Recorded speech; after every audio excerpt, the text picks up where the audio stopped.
새날 만에 아주 특별한 인터뷰. 오늘 생환하신 우리 김병주 의원 모셨습니다. 어서 오십시오. 네, 안녕하십니까. 우리 김병주입니다. 사실 걱정을 안 해갖고요. 네. 솔직히 말씀드릴까요? 네.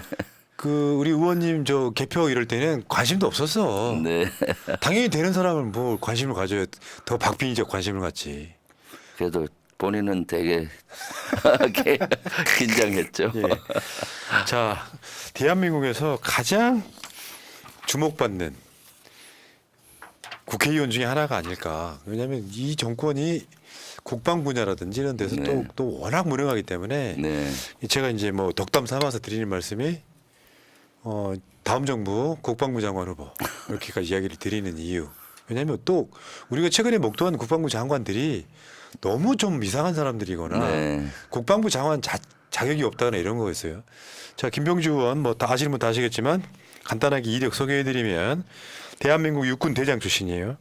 이종섭도 못 따라본 대장, 한미연합군사령부 부사령관, 제21대 국회의원 비례, 경기 남양주병 국회의원 당선자 드디어 재선되셨습니다. 네. 네.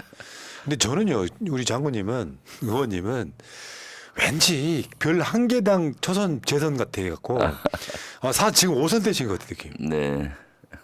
자, 당선 감사 인사 한번 들어보겠습니다. 네. 먼저 우리 지지자 여러분께 감사합니다. 사실 압도적으로 이번에 제가 승리를 했는데 이는 다 부족한 저를 도와준 많은 분들의 덕이고요. 저는 이 시대 정신이 여기 녹아 있다고 봅니다. 첫 번째, 저를 비롯해서 민주당이 압승할 수 있었던 것은 윤석열 정권의 폭정과 폭주를 심판을 했다고 보고요. 그래서 이걸 멈추고 다시 무너진 민주주의와 민생을 회복시켜 달라, 이런 의미로 첫 번째 받아들였고요. 두 번째는 저는 안보 전문가로서 사실 많은 압도적으로 지지해 주신 거는 또 안보 참사를 윤 정권이 이어가고 있었는데 안보를 바로 세워서 강대강으로 치달리는 이런 전쟁 위협을 좀 없애서 생업에 마음껏 하게 해달라라는 명령도 있고요. 남양주 을 입장에서는 남양주가 지금 막 발전하는 예, 도시인데 그렇죠. 통합적인 발전을 좀 시켜달라. 사성 장군 당시는 수십만 한국군과 미군을 지휘하던 그 추진력, 결단력, 애국심 이런 걸로 발전시켜 달라는 명령이라고 생각을 했습니다. 예. 그래서 책임을 묻었고요. 지금 열심히 또 감사 인사 다니면서 민생을 살피고 있습니다. 네. 한미연합군 사령관은 미국 사람이고 네. 부사령관은 한국군 김병주 사성 장군이고요. 사성 장군이었고. 네. 그리고 야. 제가 그 당시 직책이 또 하나 더 있었습니다. 네. 한미 지상구성군 사령관이라고 지상군을 지휘하는, 그러니까 육군을 지휘하는 자리인데 전시가 되면 한국 육군과 미국 육군 전시에 투입된 주력을 지휘하는 그런 자리에도 있었죠, 같이. 이제 그 말씀을 왜 드리냐면요. 네. 진짜 보수죠. 건강한 보수. 네, 그렇죠. 그런 느낌이 있고요. 네. 근데 또 우리 의원님은 굉장히 또 진보적이야. 네. 그러니까 사람이라는 게 딱 그 뭐 하나 분야만 진보고 네. 또 한 사람 보수가 아니라 한 사람이 갖고 있는 진보성과 네. 보수성이 같이 섞여 있는 그런 그렇죠. 분. 예. 네, 그럼요. 네. 자, 근데 진짜 워낙에 이제 인물이 뛰어나다 보니까 기존에 있던 윤석열 심판 여론에다가 네. 본인의 이제 쉽게 표현하면 개인기이기도 하고 네. 내가 4년 동안 의정활동 것에 대한 국민들의 어떤 보답이기도 하고, 그러니까 아까 말씀하셨듯이 56.94 국민의힘 후보가 40.81, 그러니까 네.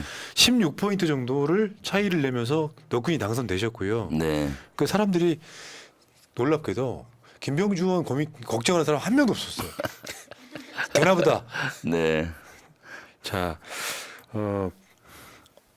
선거 끝나고 보니까 윤석열 심판율은 어마어마했죠. 네, 어마어마했습니다. 사실 지역에 다니면은 윤석열 대통령이 들어선 지 2년밖에 안 되는데 너무나 힘들다 살기가. 민생이 어렵고 물가도 오르고 그런 말씀도 제일 많이 해주셨고요. 그래서 어떻게든 좀 심판하고 뭐 탄핵까지 얘기하시는 분들도 많았어요. 사실은. 그러면서도 또 이거를 어떻게든 좀 바로 세워달라 이런 얘기들을 하시는 분들이 엄청났어요. 사실은. 그리고 또 보수 국민의힘 지지자 분들을 또 해병대 순직 사건은 진짜 거기에는 공분을 하시더라고요. 거기는 바로 잡아달라. 육군 대장 출신으로서 그거 확실히 해달라 하고 그런 주문들을 많이 받았습니다. 사실은 이제 지금 국방부 잡는 최고의 무기가 김병주 무기잖아요. 김병주 분리 무기. 자, 그래서 기대가 큰 거고요. 그러니까 네. 당선자들 여러 명 있지만 그중에 존재감 뿜뿜하시는 네. 몇 안 되는 국회의원 중에 한 분이 아닌가 싶어요. 네, 감사합니다. 야, 그렇게 비리 때도 잘했는데 야, 이거 재선되면 얼마나 잘할 거야 이런 기대치가 있는 사람이에요. 네, 우리 의원님은. 근데 이 선거 기간 중에 제일 힘들었던 거 혹시나 네, 말씀하실 게 있다면? 힘들었던 거는 본선 때는 두 가지였어요. 먼저 상대 후보 국민의힘에서 선거운동 시작과 동시에 삼보일배로 그래요? 읍소 전략을 했어요. 매일매일 삼보일배를 엄청나게 하는 겁니다. 그게 선거운동이 돼요? 그래서 처음에 저것이 되겠나 싶었는데 일부 동정론이 일더라고요. 그래서 그래서 고민스럽더라고요. 저 효과가 얼마나 클지. 그래요? 저도 나중에는 이거 삼부일부 해야 되지 않나 하는. 왜냐하면 우리 한국 사람들 특히 남양주 주민들께서 그 곽관용은 젊은 정치인이고 청년의 더 터백입니다. 거기에서. 그러니까 동정 여론이 좀 일더라고요.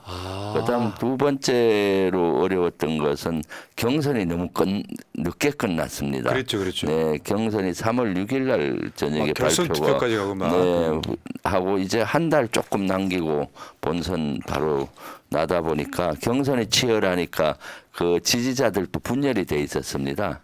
그래서 그걸 빨리 통합을 하는 숙제가 있었는데 다행스럽게도 시도의원이라든가 상대 경쟁했던 후보들이 열심히 도와주고 해서 빨리 하나가 돼서 한 달 만에 이제 본선을 치르게 됐던 거죠. 야, 네. 그러니까 윤석열 심판 여론에다가 인물론으로 극복을 빨리 하셨네요. 네. 역시 장관님.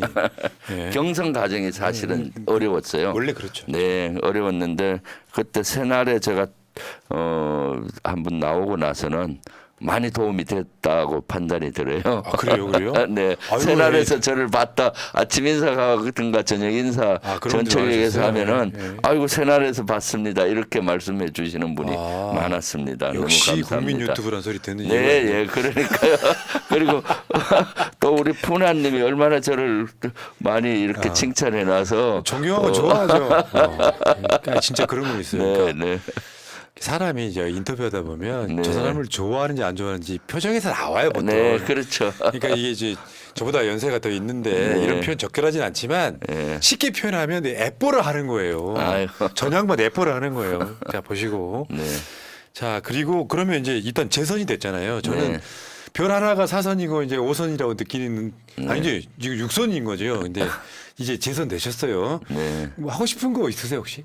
많죠, 사실은. 지금 제일 하고 싶은 거는 지금 일단 해병대 순직 사건 이거 빨리 특검을 통과시켜서 이걸 명명백백히 밝히게 되면은 사실 거기에 대통령의 개입 이런 것들을 밝힐 수 있을 거 아닙니까? 그거가 일단은 가장 큰 과제고요. 두 번째는 우리 안보 분야에서도 지금 안보 참사를 윤 정부가 이어가고 있는데 그런 것들을 바로 새겨서 그러다 보니 강대강으로 가는 한반도를 좀 평화를 만드는 작업을 해서 좀 전쟁의 위협을 낮추고 평화를 만드는 작업 그것이 큰 과제 중에 하나고요. 남양주 을도 지역이다 보니까 실제 지역에 대한 이슈가 많습니다. 당장 전 교통에 대한 소요감 요구가 많아서 8호선 지하철 8호선이 이제 한 8월경에 별내역에 들어오는데 그걸 정상적으로 들어오게 하면서 또 별내 별가람역 연결하는 것부터 많이 산적한 문제들을 해결하는 과제들이 남아 있죠. 그렇군요. 나는 이제 여쭤본 게 네. 이거 당연한 말씀 말고 예를 들면 최상병 특검이 이루어지고 그러면은 네. 민주당에서 이제 아마 국방이 간사할 이제 네. 짬밥이 되신 거잖아요. 네. 그런 것도 있고 요 관련한 TF가 하나 만들어지면은 네. 위원장 하실 수도 있고. 네. 그러니까 저는 할 일이 너무 많으신 분이에요. 그렇습니다. 네. 근데 그런 것도 있고 이제 뭐 뻔한 질문이었고요. 이제 네. 지금도 본격적인- 사실은 네. 국방위 간사 현재도 하고 있었고요. 조선 때. 그렇습니까? 예. 네. 그래서 그러니까 할 뭐 일이 이제 많죠. 선수를 넘어서셨네 네, 보니까. 네, 예. 자, 그 본격적으로 한번 들어가 볼게요. 네. 우리 의원님의 육사 동기인 이종섭 전 국방부 장관이 내놓은 메시지 중에 최상병 특검은 적절하지 않다. 공수처가 빨리 수사해라 이런 얘기하고 있는 거예요. 네. 그 특검 맡겠다는 거잖아요. 네, 네. 저 말이 맞습니까? 아이, 어불성설이죠. 사실은 핵심 피의자가 여기서 수사해라, 뭐 저기서 해라, 마치 쇼핑하듯이 이렇게 얘기하는 것은 그 이야기는 한동훈이 한 이야기예요. 아주 부적절하죠. 피의자가- 여기 핵심 피의자가 무슨 그렇게 합니까? 지금 자숙하고 사실 반성하고 지금 양심 선언을 좀 준비하고 해야 될 그런 이종섭 전 장관이 이렇게 얘기하는 거는 아주 부적절하고요. 사실 이런 것들은 국민의힘이라든가 윤석열 대통령실의 논리잖아요. 그러니까 그런 논리를 차용해서 이렇게 얘기하는 것은 아주 맞지가 않죠. 네. 그러니까 이게 있어요. 네. 공수처 쪽 입장에서는 수사를 아래 단계부터 네. 실무자들부터 하고 있는데 갑자기 소위 말하면 주범 검찰도 그렇게 수사하잖아요. 아랫사람 그렇죠. 먼저 막 탈탈탈 네. 털어가지고 마지막에 소환하잖아요. 네. 그 송영길 전 대표도 그런 식으로 수사했잖아요. 네. 그렇죠. 근데 무슨 쇼핑하듯이 네. 한동훈의 말로 대신 가름하고요. 그리고 또 보면은 공수처 수사가 많이 지금 신뢰를 많이 잃었지 않습니까? 신뢰를 잃은 거는 여당과 대통령실 때문이죠. 왜냐하면은 이런 핵심 피해자를 사실은 호주 대사로 임명을 해서 도피성 해유성으로 도피시켰던 이런 것.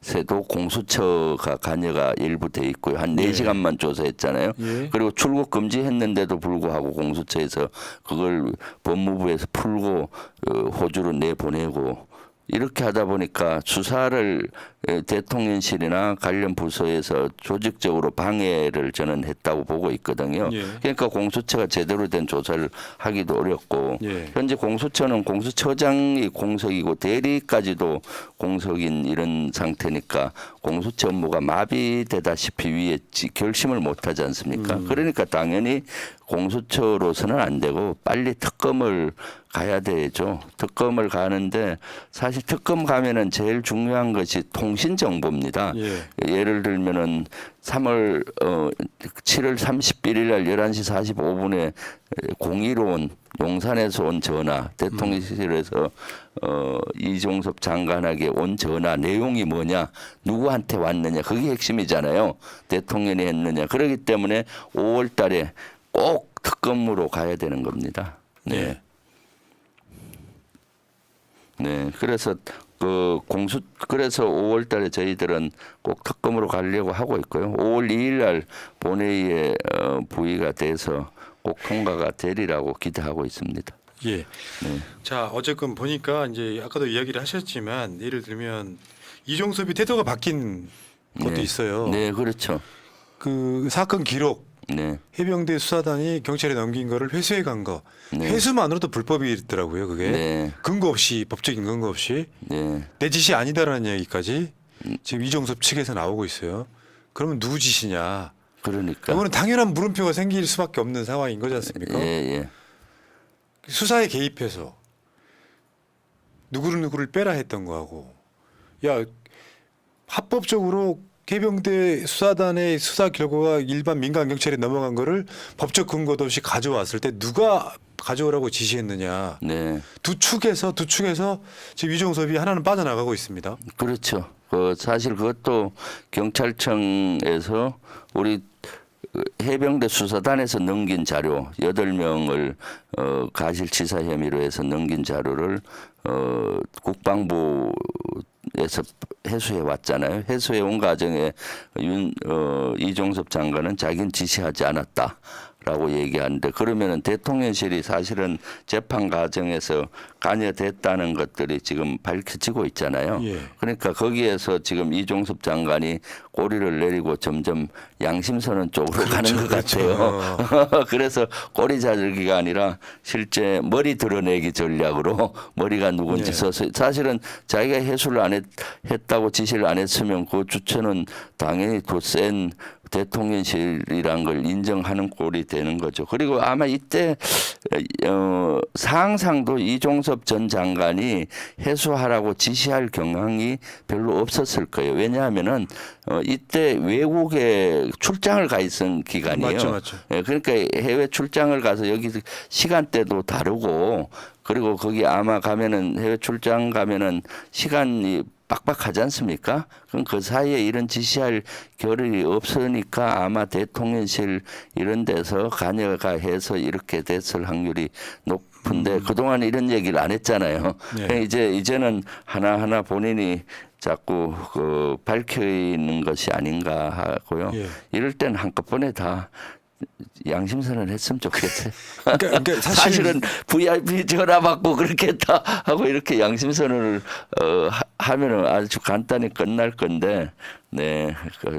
그게 지금 제가 봤을 땐 제 본인의 책임을 빠져나가기 두 건 다 이종섭이 정점처럼 보이지만 그 위에 하나가 더 있기 때문에 네, 그렇죠. 그러니까 이건 내 짓이 아니다라는 말 속에는요 행간을 보면 네, 특검 사안이라고 말하는 것 같더라고요 내 입장에서. 네, 그렇죠. 일본 대한민국 대통령과 관련이 돼 있는 사항을 네, 일반은 하기 힘들고 네, 특검이 수사할 수밖에 없는 그 느낌까지 가서 야 이게 사실은 국민한테 내가 시킨 게 아니라 현직 대통령이 시킨 게 아니냐라는 걸 고발하는 느낌도 좀 들어갔고요. 네, 그렇죠. 근데 이제 이 의원님 이게 지금 아까도 잠깐 언급을 하셨는데 7월달 지나면 지금 통신 기록이 사라진다는 거잖아요. 네, 그렇죠. 그러면은 현재 주장은 그렇습니다. 그러니까 저기 지금 그 김규현 변호사의 이제 페이스북을 보면 네, 통신 기록 보존 기간은 1년이라 7월이 지나면 대통령실 국방부 해병대 등 관계자들의 통신 통화 기록이 모두 삭제됩니다. 그러니까 최상병 특검이 출범을 하려면 5월도 늦다 이런 얘기예요. 네, 그럼요. 과정이 있기 때문에. 네, 네, 근데 지금 최상병 특검은 민주당이 5월 달에 통과시키겠다고 공언해 놓은 상태잖아요. 네, 그러면 이게 과정이 있고 통과하고 폐결하고 하는 과정들이 쭉 있다가 보면 7월 달에는 이미 사라지고 없을 가능성이 있다 이 얘기잖아요. 네, 그렇죠. 방법이 있어요, 근데. 그러니까 5월에는 꼭 돼야 되는 겁니다. 그래서 우리 당의 입장은 지금 5월 2일 날 국회 본회의에 그걸 상정을 해서 실질적으로 투표를 하면은 표결이 될 거 아닙니까? 그럼 통과될 걸로 보고 그럼 대통령실로 가서 대통령이 거부권 행사나 또는 거부권 수용을 할지 그거는 또 두고 봐야 되고 그것도 한 2주 걸리거든요. 예. 그럼 다시 국회로 만약에 거부권 행사하면은 재의결을 해야 되지 않습니까? 재의결은 5월 말까지 5월 30일 이전에 해야 됩니다. 5월 30일 21대가 끝나니까 그럼 아마 29일 정도는 본회의를 열어야 될 것 같은데 네 그걸 놓치면은 더 이상 21대는 이 법안이 폐기돼 버리거든요. 20일 넘어가면은 그래서 아주 5월에는 꼭 해야 되는 거죠. 5월 초에는 그리고 그렇게 해도 사실은 특검에서 검사를 임명하고 구성하고 하는데 또 시간이 6월달 걸릴 거 아닙니까? 그렇기 때문에 이것은 아주 5월도 사실 늦은 감이 있지만은 그래도 5월은 꼭 해야 된다. 우리 당에서는 의지가 아주 강한데 아직까지 여당에서 합의는 안 해주고 있는 것 같아요. 네. 그렇지만은 이번 총선의 민의가 얼마나 거센지를 국민의힘도 알기 때문에 그 내부에서 특검 가야 된다라고 목소리가 나오기 시작하잖아요. 안철수 의원이라든가 뭐 조 의원이라든가 일부 의원들도 나오기 때문에 이것은 5월 초에 이 가능성이 있지 않겠나 하고 생각하고 예. 저희가 절박한 심정으로 기자회견도 하고 뭐 여러 가지 노력을 하고 있습니다. 그러니까 일단은 이 사실을 민주당도 알고는 있다. 네, 그러니까 네. 가급적이면 통신 기록이 사라지기 전까지 특검을 네. 출력을 시키고 네. 쉽게 표현해서 압수수색하는 거잖아요. 그럼요. 네. 그러면 용산 대통령실에서 직접 어디로 전화를 했는지 같은 것들이 네. 다 밝혀진다 이런 얘기예요. 그럼요. 전화하고 그때 전화 내용이 뭔지 뭐 이런 것들이 밝혀질 거 아닙니까? 예. 그것을 밝혀지지 못하면은 나중에 특검을 하더라도 이걸 명확히 밝히기 어렵지 예. 않죠. 어렵죠. 지금 어제도 보니까요. 민주당이 최상병 특검 여야 합의로 통과시키자 이러느니 네. 반대표 몇 사람 나오고 이러느니 그러면서 이제 최상병 특검 통과 전국이 시작됐어요. 네, 그렇죠. 어제 당선자들 이렇게 네. 이게 총 100명이 넘더라고요. 네. 저기에만 이름 올린 사람들이. 네. 근데 이거 하면서 이제 특검 전국으로 돌입을 했단 말이에요. 최상병 특검. 그러니까 윤석열 총선 이후에 윤석열 정권의 몰락의 시작점이에요. 네, 그렇습니다. 오히려 이거를 그냥 윤석열 정권이 쿨하게 받아들이고 진상 규명하자고 나섰다면 모를까 네. 계속 덮어왔기 때문에 민의의 힘으로 지금 민주당 국회의원들이 야 국민의힘 니들도 같이 하자 네. 이 얘기한 거죠. 이 심리전 한 거죠 사실. 아, 그렇습니다. 저도 이날 참가해서 했는데 네, 실제 서명한 인원도 많고 그날 참석 인원도 한 30명 아주 많이 왔었고 당선인들도 왔었고 이번에 선거에 또 당선 안 되신 지역위원장들께서도 오셨더라고요. 그 정도로 이제 이것을 꼭 관철을 시켜야 되기 때문에 우리 당 차원에서 최선의 노력을 다 하고 있습니다. 예. 네. 그 전망 어떻게 보십니까? 저는 뭐 국민의힘에서 받아들일 거라고 봅니다. 왜냐하면 밀려서 어쩔 수 없이 받아들이게 되겠죠. 그렇기 때문에 국회를 통과하는 것은 별 문제가 없을 텐데 윤석열 대통령이 과연 거부권 행사를 할 것인가 수용할 것인가가 문제인 것 같아요.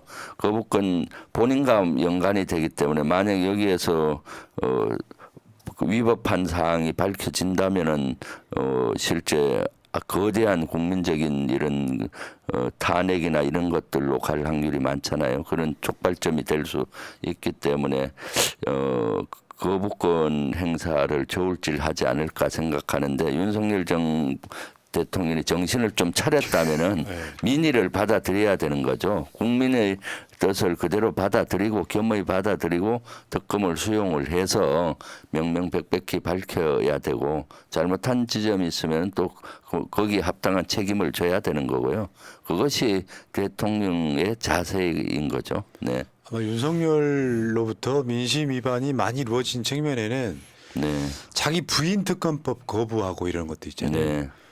왜 저렇게 찔리는 게 없으면 왜 저러지 하는 것들 있잖아요. 그러니까 네. 아마 국민들한테 심리적으로 범인이라고 찍혀 있는 것도 있어요. 네. 자기 사건이니까 거부하지. 네. 근데 이제 이게 총선 전에는 국민의힘이 이기면 다 덮을 수 있어라는 자신감이었을 테지만 네. 사실은 윤석열 씨는 임기 자체를 보장하기 어려운 상황까지 지금 민심 악화가 돼 있는데 이 상황에서 국민의힘 국회의원들이 대통령 지키자고 예를 들면 재표결 들어갔을 때 이야기하는 거예요. 네. 거기에 윤석열 지키자고 나설 사람이 몇 명이나 되겠냐. 네. 실제로 그러면 국회의원 통과는 민의의원 통과가 되면 사실은 대통령으로서 리더십은 완전히 없어지는 상황 아니겠습니까? 네, 그렇군요. 지금 제가 봤을 때 총선 전과 후는 좀 다르다고 봐요. 네. 총선 전에는 국민의힘 의원들도 공천을 받아야 되고 하니까 윤석열 대통령과 당 지도부의 눈치를 볼 수밖에 없으니 특검법에 대해서 당연히 반대를 하고 막 그렇게 했었겠죠. 그런데 총선 후에는 이제 더 이상 윤석열 대통령 눈치를 볼 필요가 없어진 거죠. 그러니까 자기 정치하시는 분들이 많이 나타날 거라고 보고 또 여기에 찬성표를 던질 분도 저는 많이 생길 거라고 봅니다. 왜냐하면은 국회의원들이 가장 민의를 잘 이번 총선을 통해서 알게 된 거거든요. 국민의 명령이 뭔지 또 국민의 명령의 두려움을 누구보다도 잘 알기 때문에 국민의힘 자체에서 이탈표가 많이 나올 거라고 예측하고 있습니다. 물론 네. 이제 그 희망 사항이고요. 네네. 그러니까 윤석열 정권이 해온 짓을 보면 네. 상상을 초월하는 것들이 많아서 그러니까 그러니까 우리가 객관적으로 보면 네. 흐름상 이거는 자기 무덤 파는 거는 해도 하잖아요. 네, 그럼요. 물론 이제 자기 부인 특검 같은 경우는 사실 거부하면 안 되는 거였거든요. 그럼요. 말이 안 되는 거잖아요. 네. 상식을 초월하죠 보통. 본인은 또 대선 때는 대장동 특검 주장하면서 거부하는 자가 범인이라고 또 이야기를 해요. 네. 그러니까 앞뒤가 아예 안 맞고 그렇죠. 그리고 이번에 총선 끝나고 보니까 이제 사과를 한 해 만에부터 시작해서 사과를 했네 안 했네 국무총리나 비서실장은 누구를 안 치네 만에 이 논란을 호가고 있거든요. 그러니까 네. 사건의 처리도 호감성이 하나도 없어요. 음. 계속해서 비호감, 비겁한 사람, 남자답지 못해. 네. 뭐 이렇게 가고 있단 말이에요. 계속 민심은 악화되는 거죠. 네, 그럼요. 네. 이번에 사실 아직도 정신을 못 차렸다 싶어요, 윤석열 대통령이. 이번에 사과하는 모습 보십시오. 제대로 된 사과라고 볼 수가 없잖아요. 국무회의에서 한 발언도 그렇고, 그리고 또 여론이 안 좋아지니까 한 4시간 후에 뭐 사과했다라고 대변인을 참모를 통해서 얘기하는 게 어디 있습니까? 사실 저 정도 되면 기자회견을 하든 대국민 회의를 하든 해서 진심 어리게 사과하고 지금까지 이걸 잘못했으니까 이렇게 고치겠다 이렇게 해야 되는데 국정 방향은 옳았는데 뭐 제대로 설명을 못했다 국정 방향은 옳았는데 설명 뭐 성과가 좀 적었다 뭐 이런 정도잖아요. 그러니까 정책 기조를 아직도 안 바꾸겠다는 거니까 정신을 못 차리고 있는 거죠. 본인이 고집하는 것 같아요. 내가 봤을 때. 네. 뭐 예를 들면 지금 은근히 신경전하고 있는 게 25만 원 네. 긴급 지원금 있잖아요. 네, 그러니까 윤석열이 그거를 포퓰리즘이라고 또 한 번 뒤집고 그러니까. 안 돼. 그게 국정 기조라는 거거든요. 네. 그 이재명 대표가 또 서로 달리 있는 회의지만 25만 원을 포퓰리즘이라고 한다 이렇게 국민은 그런 거더라고. 이번에 어떤 그 출마자 국민의힘 출마자를 보니까 선거 때 숨어 있는 공신이 하나 있더만요. 그게 25만 원이었대요. 네, 그렇죠. 그러니까 25만 원이 왜 국민의힘은 왜 그걸 반대하냐 이렇게 어려워 죽겠는데 네. 자영업자분들이 일반 시민들보다 네, 바로 이게 길거리에서 민심을 읽긴 딱 좋은 분들이잖아요. 그럼요. 그분들 입장에서는 민주당 찍는 이유가 25만 원 정도 줄 것 같아서라고 합니다. 네, 그럼 윤석열 입장에서는 이게 민주당이나 이재명 대표의 공이 될까봐 또 한 번 그 반성하는 자리에서 포퓰리즘 이야기를 하는 거예요. 이거 안 바꾸면 안 되는 건데 네. 나 도저히 이해가 안 가요. 그럼요. 지금 민생이 너무 어려워서 사실 식당이나 가면은 텅텅 빈 경우가 많아요. 그래서 저도 만났을 때 25만 원 개인당 25만 원이면 한 가족당 한 100만 원 되지 않습니까? 네. 그런 걸 지역 카페라든가 이런 걸로 주면은 상권이 살아나게 되기 때문에 그런 것들 꼭 되면은 빨리 간척시켜 달라라는 주문이 너무 많았습니다. 그리고 그 돈도 많이 드는 것도 아니지 않습니까? 13조거든요. 네. 윤석열 대통령이 민생 투어 한답시고 다녀서 약속한 금액은 뭐 900조니 1000조니 이런 얘기들이 나오는데 13조 정도를 투자해서 이렇게 민생이 돌아가게 만들어야 되는 거죠. 예. 그러니까 지금 최상병 특검은 바뀌지 않는 여러 가지 기조가 있잖아요. 네. 야당이 뭐 통과시키면 다 거부권, 역대급으로 거부권 행사 많이 했고 이게 총선 전처럼 할 수 있겠느냐의 관심 사항인 것 같고 네. 사실은 그가 살아날 수 있는 그나마 미력한 방법은 야당 대표도 만나고 특검 같은 게 들어오면 거부권 행사하지 않고 예를 들어 부자 감세 같은 걸 하지 않고 오히려 서민들을 위해서 한 13조 정도는 풀자 민생으로 네. 이 방향성 바꾸지 않는 이상 국민들이 대통령 임기 지켜줄게 그게 안 된단 말이에요. 그럼요. 네. 왜냐하면 윤석열이 자기가 공약 등으로 내걸었던 뭔가를 하려고 해도 야당이 3분의 2가 딱 지키고 있는 상황에서 불가능하면 저 사람을 고쳐 쓰기는 힘들겠구나. 그러면 임기 단축시키자는 얘기 나올 수밖에 없는 거고. 네, 그럼요. 네. 근데 요거는 자기 권력을 지키려고 이제 민정수석실 부활한다 이런 얘기밖에 안 나오니까. 그러니까요. 한심하다는 소리. 예전 같으면 3년 임기가 길다 뭐 이런 탄핵 얘기가 나오면 역풍을 맞았을 겁니다. 네. 선거 전국에. 그런데 지금 오히려 3년 임기가 길다 이렇게 하니까 열광하지 않습니까 국민들이. 그동안 엉어리졌던 그런 것들을 얘기를 해주고 하니까 그래서 참 그런 민심을 읽을 줄 알아야 되는데 네. 아직도 정신을 못 차리는 윤석열 대통령으로 보여요. 맞죠. 네. 근데 이제 민생에만 무능한 게 아니라 어저께 네. 이제 정세현 전 장관님 등 해서 이제 방송 하나를 했는데 네. 국방 외교에 너무 지금 무능해요. 네, 그렇습니다. 그러니까 좀 쉽게 표현하면 미국에 납작 엎드려 가지고 모든 걸 다 들어주다 보니 대한민국 국방이라 할 게 없는 상황. 어저께요. 일본의 기시다 총리가 윤석열한테 전화를 합니다. 네. 근데 그 전화가 무슨 전화냐면 미국 대통령하고 본인이 회담한 내용을 통보하는 자리예요. 그러니까. 저거 내가 대한민국 사람으로서 되게 기분이 상하더라고요. 네. 왜 저리해야 되지? 네. 예를 들면 한미일이 동맹이라면서요. 사실 동맹도 아니지만. 네. 동맹으로 가는 네, 네. 길을 가고 있는 거죠. 근데 미국과 일본이 자기들끼리 따로 이야기를 하고 요거를 마치 통보해 주는 느낌. 네. 물론 언론은 통보란 말을 쓰진 않았어요. 설명했다고 그랬는데 네. 통보한 느낌이잖아요. 왜? 그렇죠. 한국에 반론이 없는 상태이기 때문에 네. 이렇게 하기로 했다. 따라줘 이렇게 되는 상황 아닙니까? 네. 저는 그 통화한 걸 보고 또 유튜브에 일부가 나오더라고요. 예. 통화하는 장면들이 웃으면서 기시다 총리님 뭐 오랜만에 만나서 반갑다 하면서 하는 아니 도대체 대통령은 어느 나라 대통령인가 하는 생각을 했어요. 왜냐하면은 그 일주일 전에 그 11일이죠. 4월 11일로 기억이 되는데 일본 외교청서가 발간이 됐는데 맞죠. 거기에 독도가 일본 땅이라고 또 영유권 주장을 한 겁니다. 아니 대통령의 책무 중에 가장 큰 책무는 영토를 지켜내는 영토 수호죠. 거예요. 영토수. 그런데 우리의 영토인 독도를 일본 땅이라고 일본이 주장하는데 아니 그것도 일주일도 채 안 돼서 통화하면서 희낙낙하는 것 같이. 열받아. 이게 아니 저는 그거 보면서 도대체 배할 도 없냐. 저 도대체 대통령이 어떻게 저렇게 할 수 있냐. 그걸 따졌어야 되는 맞죠, 거죠. 맞죠. 그걸 따져야 되는데 그런 것들이 너무나 참 의의가 없는 것이고요. 영토를 지켜야 되는 대통령의 그런 의지가 전혀 보이지가 않고 두 번째는 그 통화 내용에서 보면은 한일 관계와 한미일 관계를 강화한다. 뭐 이런 게 나오면서 일본의 군사 대국화의 길을 사실 일본하고 미국하고 정상회담에서 길을 많이 터줬어요. 일본의 군사 대국화는 동북아 지역의 안정에 아주 악영향을 끼치는데 그렇죠. 그 윤 대통령은 기시다한테 한반도도 그렇고 동북아의 안보의 불안정성이 높아지기 때문에 같이 한미일이 강화해서 하자.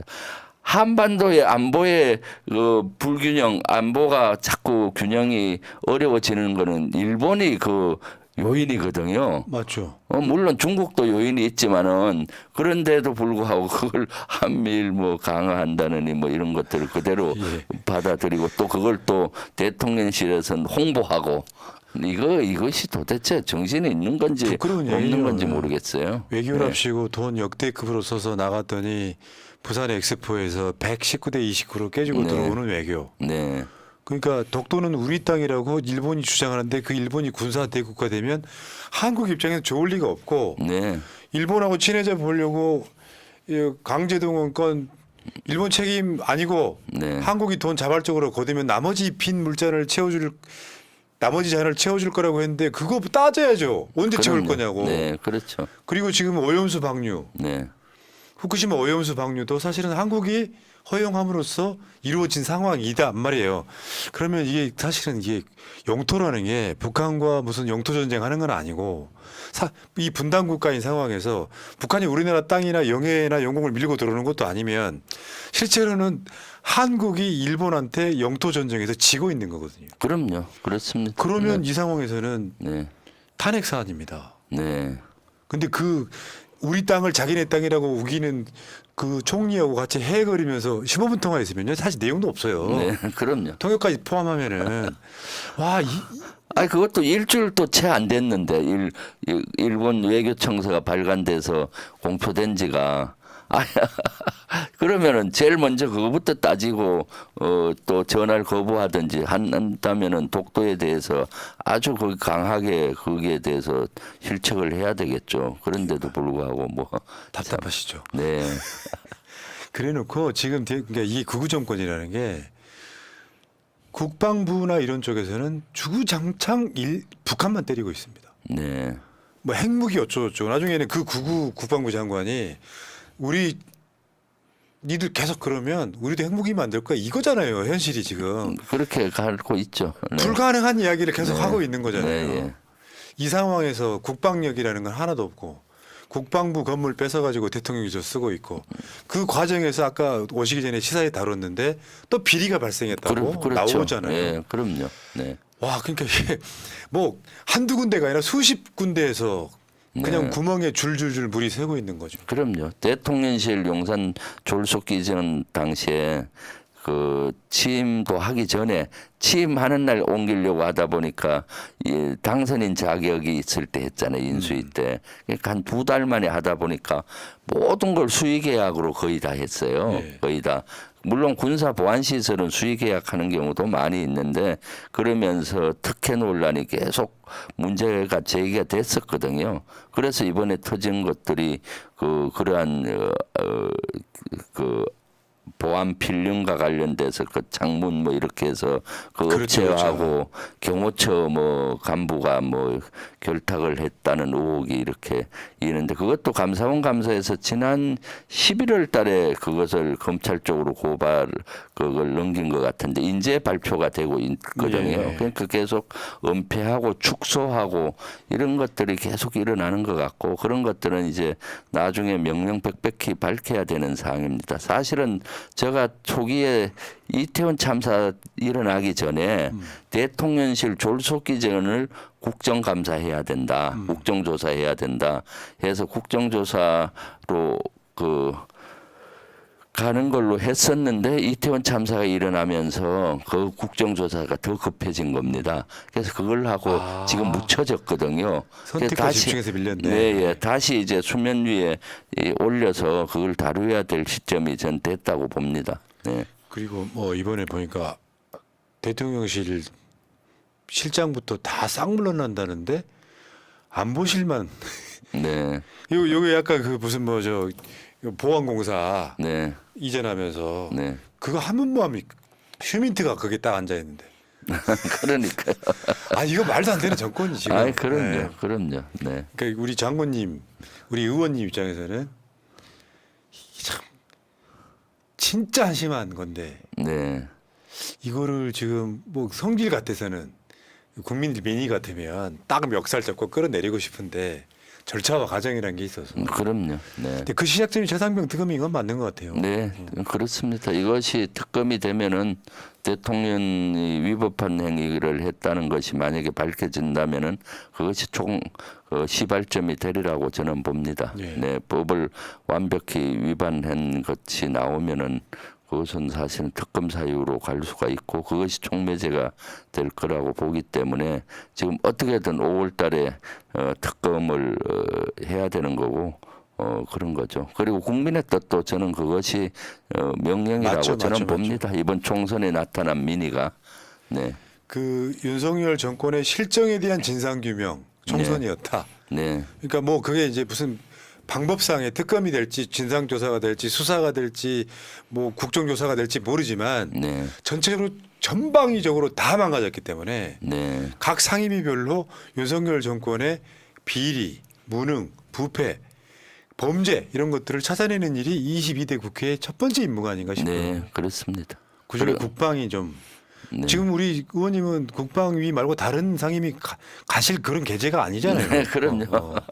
국방위를 해야 됩니다. 그래서 지금 국민의 명령인 최상병 특검부터 해서 풀어야 될 게 한두 개가 아니죠. 네. 우리 의원님 인터뷰하니까 마음이 좀 듬직해집니다. 아이고 감사합니다. 이런 분이 민주당 국회의원이라니 이분이 국민의힘으로 갔으면 어쩔 뻔했냐 하는. 저는 푸나님 만나면은 예. 말이 절로 나오고 예. 기분이 좋아집니다. 그러니까 이것도 이제 브로맨스라고 하는데. 자, 뭐 너무 예상을 했기 때문에 큰 기쁨은 없습니다만 이제 재선 의원 김병주를 볼 수 있게 됐고요. 21대 때 존재감 빛나는 베스트 5 안에 들었던 분 재선 의원 되시면은 네. 베스트 3 안에 드시기를 바라겠습니다. 알겠습니다. 마지막으로 새날 가족들한테 네. 인사 마무리 인사하십시오. 네, 새날 우리 시청자 여러분 감사합니다. 사실 총선의 어려운 국면에서 저를 또 많이 도와주시고 지지해 주시고 또 우리 민주당이 압승할 수 있도록 여러분들이 힘을 모아 주셔서 너무 감사하고요. 그 뜻을 잘 명심하고 22대 때 윤석열 정권의 폭정과 폭주를 막고 무너진 민생, 민주주의, 안보 참사, 외교 참사를 바로 잡는데 최선을 다하겠습니다. 그리고 우리 푸나님도 너무 감사하고요. 이런 여론을 새날이 만들어주고 있어서 그렇습니다. 사실 윤석열 정권 들어서 언론 장악을 하기 위해서 많이 노력을 내서 지금 그럼에도 불구하고 새날이나 이런 유튜브에서 열심히 이런 정보를 알려주고 같이 예. 한 목소리를 내줘서 저는 개인적으로 너무 감사하게 생각합니다. 네. 예. 우리 의원님 믿습니다. 아, 감사합니다. 네, 네. 자, 살다 보면 좋은 날님, 주불리 김병주 의원님 당선 축하드리고 기대가 큽니다. 김병주 화이팅 하시고요. 사진관 서학동님 민주국가에 오신 것을 환영합니다. 자, 든든한 분 이제 국회에서 좀 더 열심히 일해서 이분이 또 4년 동안 열심히 일해가지고 네. 지금 또 국회의원 되시고 그러면서 아마 그때쯤에는 민주당 정부가 들어서 있을 거예요. 그렇죠. 네. 네, 그걸 자, 기대합니다. 지금 제가 봤을 때 22대 국회는 역대급 국회가 될 가능성이 높습니다. 네. 정말 치열한 전쟁이 일어날 가능성이 높다. 네. 열심히 싸워주십시오. 네, 감사합니다. 믿습니다. 네. 자, 오늘 방송 마치고요. 유미유미 TV님 언제나 감사드립니다. 포나님 멋쟁이 최고셨고요. 감사해요, 유미님. 자, 물러가겠습니다. 고맙습니다. 네, 충성 예. 감사합니다.